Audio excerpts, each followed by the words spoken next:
Number 1. Georgia rookie police officer fired after traffic stop. In a recent incident, a traffic stop in Georgia went terribly wrong. The incident occurred on the evening of June 4, 2021, when a man parked his vehicle in front of a gas station in Locust Grove, Georgia. He exited his vehicle to make a phone call.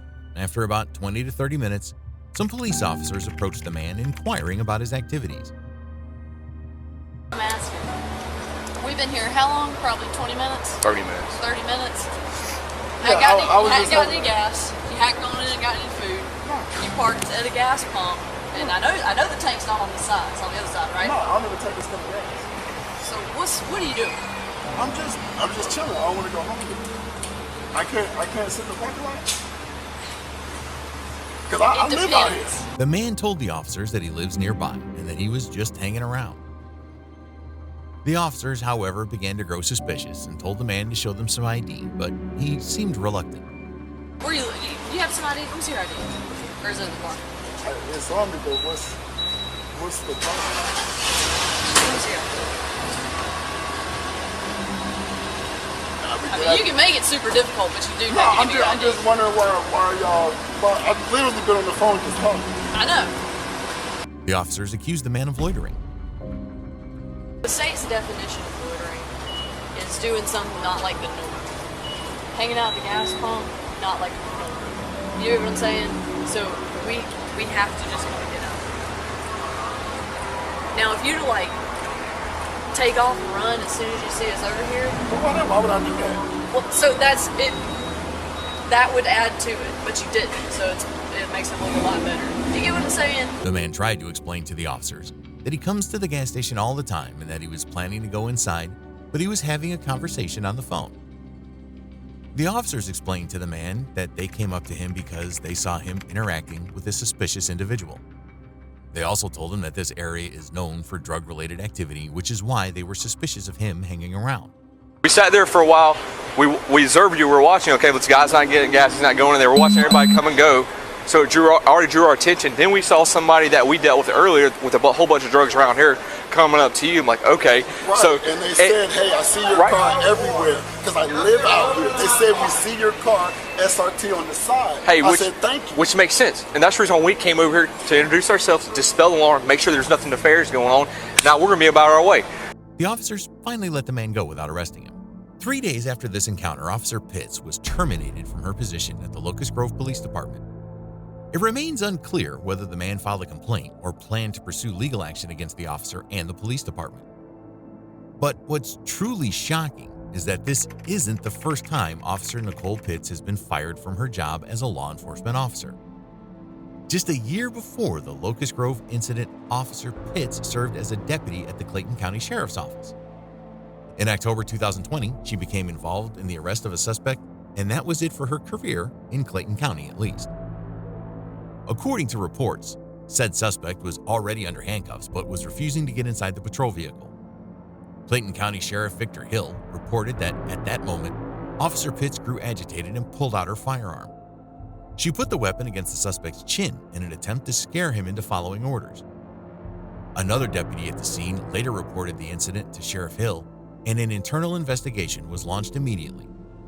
In the afternoon of the very next day, Officer Pitts was terminated for her use of excessive force from the sheriff's office.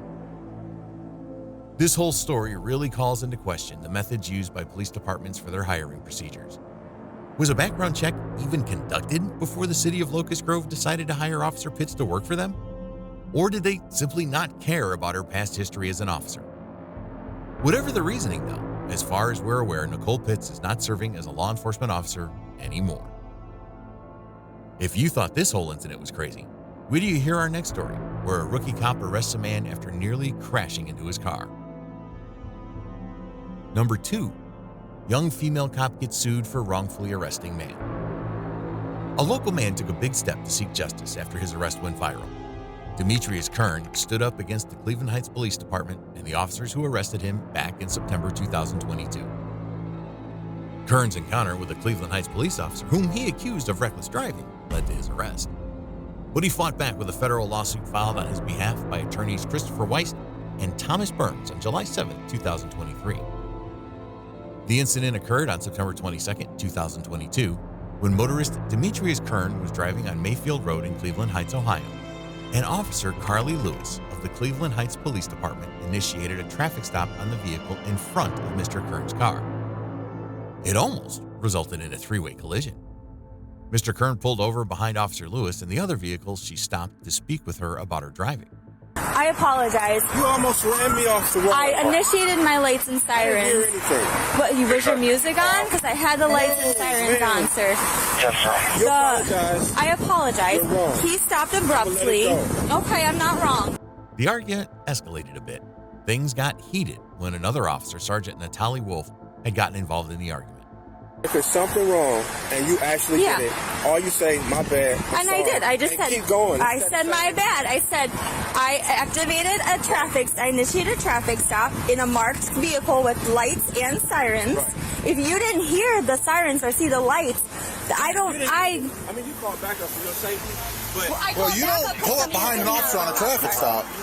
you don't even know what's going on. You're right, I don't. So why are you saying that? Because I'm here, and what you're doing right now is against the law. You ran me off the road. Okay, well then you should have pulled over for lights and sirens. She said it on the radio that you didn't yield, and it's on dash cam, I'm assuming. This the disconnect, man.